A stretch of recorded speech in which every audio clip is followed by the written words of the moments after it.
Hello बच्चों, let's read a given question. The question says two like magnetic poles of strength 10 ampere meter and 40 ampere meter are separated by a distance 30 centimeter. The intensity of magnetic field is zero on the line joining them. Option A at a point 10 centimeter from the stronger pole. Option B given है at a point 20 centimeter from the stronger pole. Option C at the midpoint. Option D at infinity. So इस question का जो key concept we need to understand is the concept of magnetic field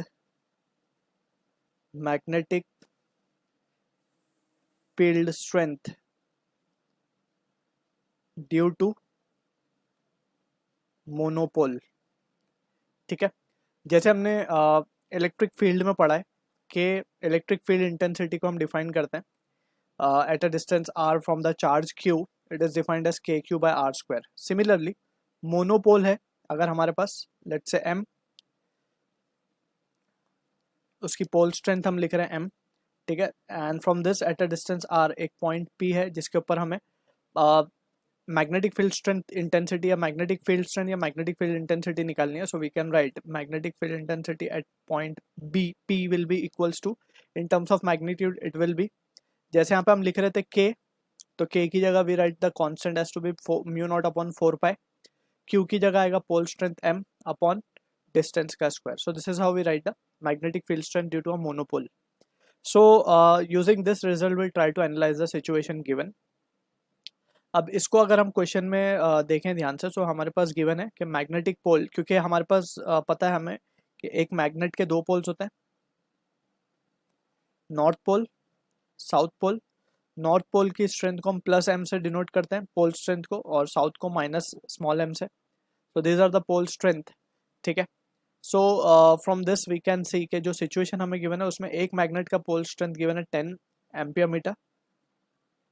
monopole है basically एक. And दूसरा है हमारे पास, इसको better हम इस तरीके से कुछ शो कर देते हैं.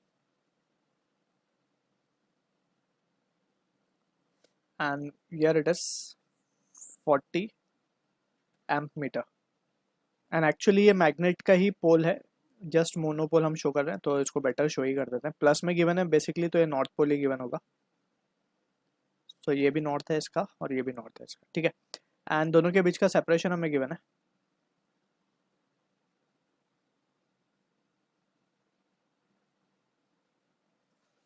सेपरेशन गिवन है 30 सेंटीमीटर.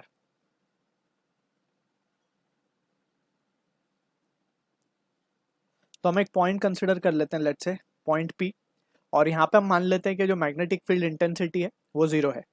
ठीक है, तो सिंस वी नो के दोनों ही नॉर्थ पोल है, सो दोनों की वजह से जो फील्ड लाइंस होंगी वो अवे होंगी, क्योंकि हमें पता है मैग्नेटिक फील्ड लाइंस जो है वो नॉर्थ से ओरिजिनेट होती हैं एंड साउथ में वो टर्मिनेट होती हैं. ठीक है ना, ये this are the basic understanding regarding field lines property we know. तो यहाँ पे अब हम देख सकते हैं ये भी नॉर्थ है, ये भी नॉर्थ है. तो इस नॉर्थ की वजह से, क्योंकि इसका पोल स्ट्रेंथ कम है, सो इसकी फील्ड लाइन इस तरीके से होगी. इसको हम कह देते हैं let's say 1, and this is our second pole. So first की वजह से ये आएगा B1 बार इस तरीके से, और सेकंड की वजह से आएगा ये इस तरीके से. अब क्योंकि बोला गया है हमें कि इंटेंसिटी फील्ड पे जीरो है पॉइंट पे, वो पॉइंट हमें पता लगाना है. अब वो पॉइंट हमने P माना है, जो कि हम मान लेते हैं लेट्स से x डिस्टेंस पे है फ्रॉम स्ट्रॉन्गर पोल. तो ये डिस्टेंस हो जाएगा हमारा 30 माइनस एक्स, राइट. सो ये वैल्यू आएगी हमारी B2 बार की.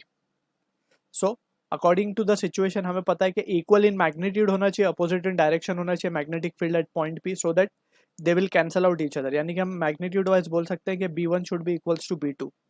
और हमने मैग्नीट्यूड का फॉर्मूला देख ही लिया ऑलरेडी. सो B1 के लिए हम क्या लिख सकते हैं, B1 के लिए that is due to 1, it will be mu naught by 4 pi, तो ऐसे ही रहेगा, राइट.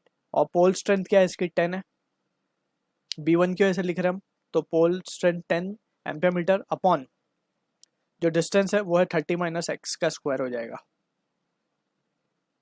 ये बेसिकली एक्स की वैल्यू हमें निकालनी है, और यहाँ पे हम लिखेंगे again mu naught by 4 pi into pole strength की वैल्यू है 2 की वजह से 40 डिवाइडेड बाय एक्स का स्क्वायर. तो यहाँ से ये देख सकते हैं कैंसिल कैंसिल, 0 से ये 0 कैंसिल। सो जो रिजल्ट आ रहा है वो आ रहा है हमारे पास 1/30 माइनस एक्स का square and that will be equals to 4/x का स्क्वायर। तो on simplification we can write x/30 minus x the whole square will be equals to 4। तो यहाँ से x/30 माइनस एक्स की वैल्यू आ जाएगी हमारे पास, रूट लेंगे तो ये 2 हो जाएगा 4 का। And on simplification we can say therefore क्या लिख सकते हैं हम, x will be equals to 60 minus of 2x। So finally we can see कि रिजल्ट आ रहा है हमारे पास 3x will be equals to 60, therefore x की वैल्यू आ जाएगी हमारे पास 20 centimetre. So 20 centimetre from the stronger pole, 10 centimetre from stronger pole नहीं। सो ये हो जाएगा, x की वैल्यू हमें मिली है 20, so 20 centimetre from stronger pole. So option B will be the correct answer for this. I hope you understood the solution. All the best.